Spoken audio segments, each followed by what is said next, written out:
नमस्कार.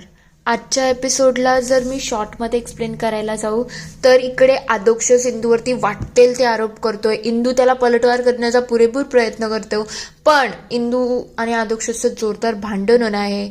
मीनवाईल इकडे श्रीकलाला बापाला भेटायला जायचं असतं, पण तिचं जे प्रेग्नेन्सीचं नाटक आहे ते तिला जरा जास्तच महागात पडणार आहे आणि त्यामुळे ती पुरती अडकणार आहे. मीनवाईल पोपटरावांचं थोडंसं चिडचिड होईल. गुलाब त्यांच्याकडून पैसे मागणार आहे आणि ह्या सगळ्यानंतर गोपाळचा अंतिम संस्कार आज होणार आहे. चला बघूया डिटेलमध्ये आजच्या एपिसोडमध्ये काय काय घडले. नमस्कार. आजच्या भागात आपण बघणार आहोत इकडे आदोक्षच म्हणत असतो, इंदू तू आता तरी विश्वास ठेव ना. तेव्हा ती म्हणते माझा विश्वास बसूच शकत नाही की गोपाळ आत्महत्या करू शकतो. तो डोक्याने चालणारा माणूस होता, तो डॉक्टर होता, तो कधीही स्वतःहून स्वतःचा जीव घेऊ शकत नाही, याच्यावरती मला पुरता विश्वास आहे. तेव्हा आदोक्षच म्हणतो पण आता जे झालं आहे ते आपण कोणी रोखू शकत नाही आहोत ना. आपल्या हातात या गोष्टीच नाही आहे, म्हणून तू येऊन जाऊन श्रीकलावरती आरोप करणं आता बंद कर. तेव्हा इंदू म्हणते तुझा विश्वास नाही आहे, पण मला खात्री आहे ना ती मुलगी वाटते तशी नाही आहे. तिने जे काही केलं आहे ना त्याच्यावरती माझा पुरताही विश्वास नाही. तेव्हा आदोक्षच म्हणतो इंदू तू वाटेल ते बोलायला लागली आहे आणि श्रीकलाच्या बाबतीत तर तू अँटी झोनला चालली आहेस, म्हणून तुझ्या मनात जे येतं ना ते तू श्रीकलाबद्दल बोलतेस आणि त्याच्याच हिशोबाने वागायला सुद्धा लागलेली आहेस. हे वागणं तुझं अगदीच चुकीचं आहे. तेव्हा इंदू म्हणते तुला काय वाटतंय मी तिच्यावरती असंच आरोप करते का? जेव्हापासून ती या घरात आली आहे ना ती दिग्रजकर घराण्याला बर्बाद करायला आली आहे. मी तुला खरं सांगू का तिने काय काय केलं आहे. त्या दिवशी जर मी मध्ये आली नसती ना तर आता तिच्याजवळ ना कोणती तरी विद्या आहे. ती त्या विद्येच्या जोऱ्यावरती समोरच्या माणसाला असं स्वतःच्या काबूमध्ये करते आणि त्यानंतर त्याच्याकडून वाटेल ते करून घेते. आणि तुला सांगू त्या दिवशी तिने मोठ्या बाईंसुद्धा ही विद्या केली होती. मी जर मध्ये आली नसती ना तर गोपाळच्या पहिले मोठ्या बाईंचा नंबर लागला असता, म्हणून त्या श्रीकलाला मी काय सहजासहजी सोडणार नाही आहे. तेव्हा तो विचारतो मग हे सगळं तू आणि आईने त्या दिवशी सगळ्यांसमोर का सांगितलं नाही. तेव्हा इंदू म्हणते तू सुद्धा माझ्यावरती विश्वास ठेवत नाही आहेस, मग बाकी सगळे कसा काय विश्वास ठेवतील, कारण की तिने सगळ्यांच्या डोळ्यावरती तिच्या चांगुलपणाचा पडदा आणला आहे. तेव्हा आदोक्षच म्हणतो बस कर इंदू आता, मला तुझं हे सगळं ऐकून ना आता वैताग आला आहे. तुझं हे बोलणं संपतच नाही आहे. तू श्रीकलाच्या बाबतीत एवढी अति वागू शकते असं मला कधी वाटलंच नव्हतं, पण तू आता जे करते ना ते सगळं सहन होण्याच्या पलीकडचं झालं आहे. म्हणून आता थोडी तरी लाज धर आणि शांत राहा. तिचा नवरा गेला आहे, ती विधवा आहे आणि वरून ती आता प्रेग्नेंट सुद्धा आहे. मग तू थोडा तरी तिच्या बाजूने विचार कर. तिने काय गमावलं आहे ना याचा पण अंदाज सुद्धा लावू शकत नाही, म्हणून थोडीशी लाज बाळग आणि याच्या पुढे श्रीकलाला काहीच बोलायला जाऊ नको हे आठवण ठेव. हे सगळं ऐकल्यानंतर इंदूला फार वाईट वाटत असतं की माझाच नवरा आता माझ्या विरुद्ध झाला आहे. दुसरीकडे श्रीकला पटकन घरातून निघण्याचा प्रयत्न करत असते. तेवढ्यात नारायणीताई तिला आवाज देतात आणि म्हणतात काय ग श्रीकला कुठे चालली आहे. तेव्हा श्रीकला म्हणते ताई जरा मेडिकलला जाऊन येते, काही औषधं हवी आहेत. तेव्हा नारायणीताई म्हणतात अगं तुला जायची काय गरज आहे, मी कोणाला तरी सांगते ना, कोणीही तुझ्यासाठी औषधं घेऊन येईल, तू नको बाहेर जाऊ. तेव्हा ती म्हणते नको ताई, खरं म्हटलं तर मला माझी कामं स्वतःहूनच करायची सवय आहे आणि ही सवय मला पहिल्यापासून आहे. तर मला असं वाटते माझ्यामुळे मला कोणाला तकलीफ द्यायची नाही आहे, म्हणून मीच जाते आणि औषधं घेऊन येते. नारायणीताई तिला समजवण्याचा प्रयत्न करतात, पण श्रीकला त्यांना गप्प करून औषधं घेण्यासाठी पुढे सरसावत असते. तेवढ्यात तिथे व्यंकू महाराज येतात. व्यंकू महाराजांचा आवाज ऐकून श्रीकला लगेच चिडून जाते की आता पुन्हा हा आला. तेव्हा व्यंकू महाराज विचारतात काय ग श्रीकला कुठे चालली आहे. तेव्हा नारायणीताई सांगतात ती थोडी बाहेर चालली आहे मेडिकलमध्ये. तेव्हा व्यंकू महाराज म्हणतात अगं तुला जायची काय गरज आहे, अशा अवस्थेमध्ये तू बाहेर जाऊ नको. तुला जे काही हवं असेल ना ते तू मला सांगू शकते, मी जातो आणि तुझ्यासाठी औषधं घेऊन येतो. तेव्हा ती मनातल्या मनात विचार करते हे सगळं नाटक आहे ना ते आता माझ्यावरती भारी पडणार आहे, मला असं दिसून येते. तेव्हा ती म्हणायला लागते बाबा नको ना, मी जाऊन येते आणि औषधं घेऊन येते. तेवढ्यात तिला इकडे फोन यायला सुरुवात होतो. ते बघतात दोघेही तिच्याकडे आश्चर्याने बघायला लागतात की फोन का उचलत नाही नाही श्रीकला 2 वेळा फोन कट करते. तेव्हा व्यंकू महाराज म्हणतात, अगं बाबांचा फोन असेल, ते काळजी करत असतील. मी तुला बाहेर जायला नाही म्हटलं आहे, तुला असं म्हटलं नाही की तू फोनवरती बोलूही शकत नाही. तेव्हा ती म्हणते, ठीक आहे बाबा, मी समजू शकते. आणि नारायणीताई, मी तुम्हाला माझी औषधं आहेत ना त्यांचा मेसेज करते, त्यानंतर कोणीतरी मला आणून द्या. ती लगेच फोन उचलते आणि म्हणायला लागते, जरा मी आज जाऊन बोलून येते. ती तिकडून आज जायला लागते. हे बघता व्यंकू महाराज म्हणतात, या मुलीच्या नशिबामध्ये काय आहे देव जाणो, पण हिचं नशीब खरंच खूप खराब झालं आहे. तिच्या आयुष्यातलं सगळ्यात मोठी गोष्ट गेली आहे. नारायणीताई सुद्धा थोड्या भावुकच झालेल्या असतात. तर दुसरीकडे श्रीकला इकडे रूममध्ये जाते आणि म्हणायला लागते, काय आहे तुमचं, तुम्हाला फोन कट केलेला समजत नाही का? तेव्हा ते म्हणतात, तू कोणाशी बोलते ग? मी काय आजी बिज्जी नाही आहे, मी तुझा फादर म्हणजे तुझा बाप बोलतोय, पोपटराव. तू माझ्याशी असं का बोलत होतीस ग? तेव्हा ती म्हणते, तुम्हाला समजते का, तिथे ती नारायणी आणि तो व्यंकू होता, त्यांच्यासमोर मी कसं तुमचं नाव घेणार आहे, म्हणून तर तुम्हाला आजी बनवलं. तेव्हा ते म्हणतात, आता तुझं काय झालं, तू इकडे येणार होती ना? तेव्हा ती म्हणते, मी यायला तर निघाली होती, पण आता हे गरोदर राहण्याचं नाटक आहे ना, ते माझ्याच अंगावरती येत आहे असं मला वाटत आहे. कारण की जेव्हापासून यांना ही न्यूज कळली आहे ना, कोणी मला घराच्या बाहेर पाऊल सुद्धा ठेवून देत नाही आहे. तुम्हीच सांगा ना, आता आम्ही काय करू? तेव्हा ते म्हणतात, अगं पण तू आली नाही तर आपण बोलायचं कसं? तू जरा येण्याचा काहीतरी प्रयत्न कर. तेव्हा ती म्हणते, थांबा जरा, मला विचार करू द्या की मला नेमकं करायचं काय आहे. तोपर्यंत तुम्ही फोन ठेवा. पोपटराव इकडे थोड्या काळजीमध्ये असतात. तेव्हा ते म्हणतात, श्रीकला तर येणार नाही, पण आता तूने जे माझं काम केलं आहे ना, ते खरंच खूप छान काम केलं आहे. यासाठी खरंच तुला तुझा मोबदला भेटायला पाहिजे आणि हे काम तर तुला खूप चांगल्या प्रकारे केल्याबद्दल माझ्याकडून तुला खूप कौतुक सुद्धा. तेव्हा तो म्हणतो, हे बघा, हे एवढूशा पैशामध्ये काम होणार नाही आहे, अजून पैसे लागतील. तेव्हा ते म्हणतात, काय रे, जेवढे बोलले आहेत ना तेवढे घ्यायचे आणि गपचूप निघायचं, माझे उपकार विसरू नको. तेव्हा तो म्हणतो, हजारांचे पैशांमध्ये लाखाचं काम होणार नाही.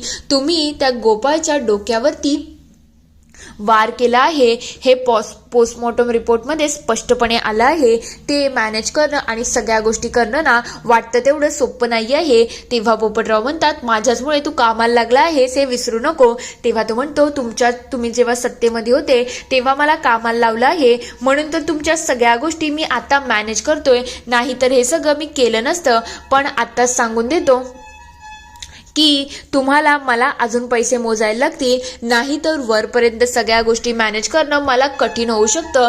मग आता तुम्ही बघा कसं मॅनेज करायचं आहे, पण मला जास्तीचे पैसे हवे आहेत, नाही तर ती रिपोर्ट बाहेर आली ना तर तुम्ही श्रीकला दोघंही आतमध्ये जाऊ शकता, हे सुद्धा आठवण ठेवा.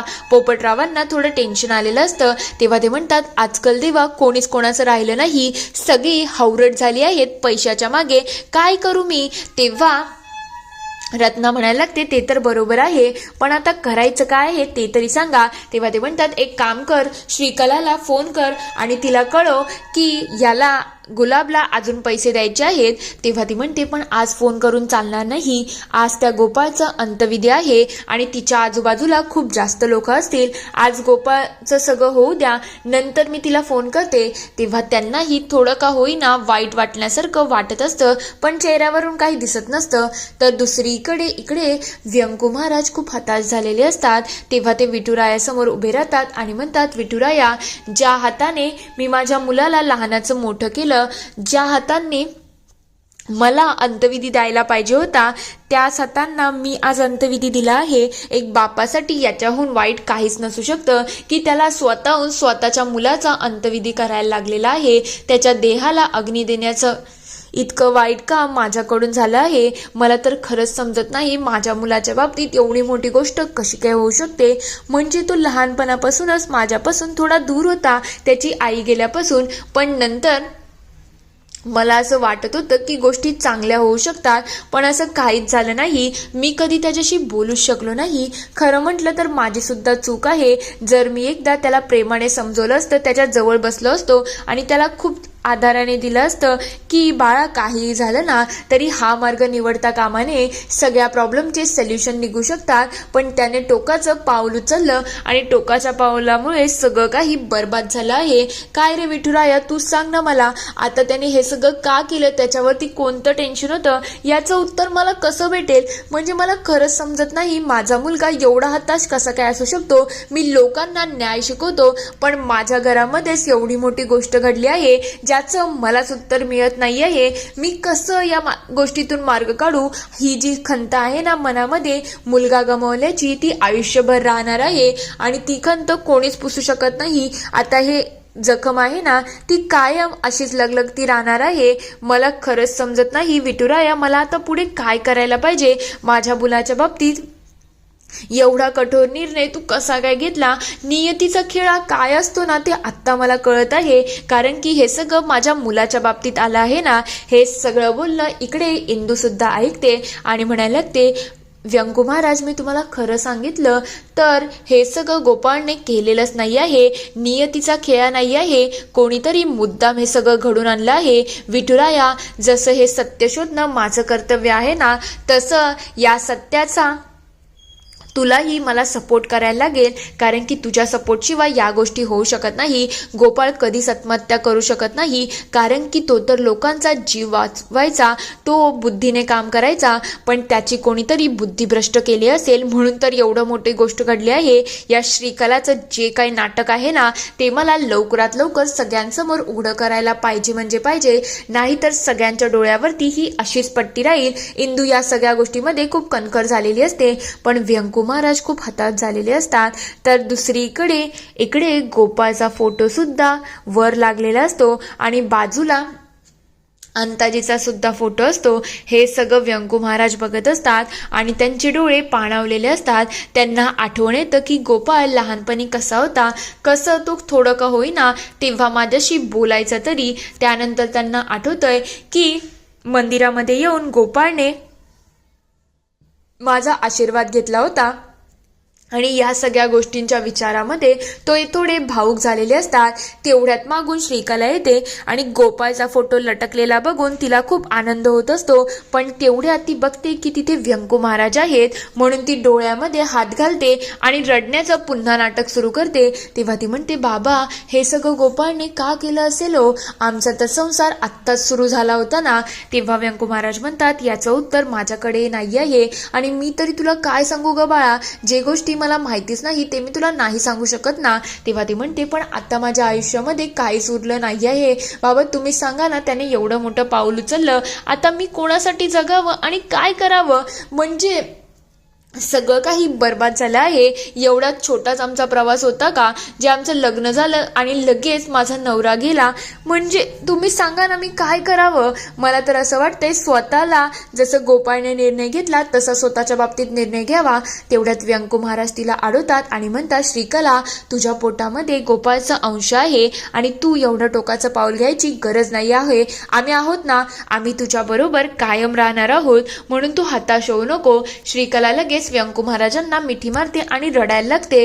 हे सगळं इंदू बघते आणि विचार करायला लागते, या श्रीकलाचं नाटक आहे ना ते लवकरात लवकर मला सगळ्यांच्या समोर उघडं पाडायलाच लागेल, नाहीतर ही किती जणांचा अजून जीव घेईल ना याचा काही अंदाजच लागता येत नाही. इथे हा पूर्ण एपिसोड संपतो. पुढील भागात आपण बघणार आहोत, इकडे कोर्टाला सुरुवात झालेली असते.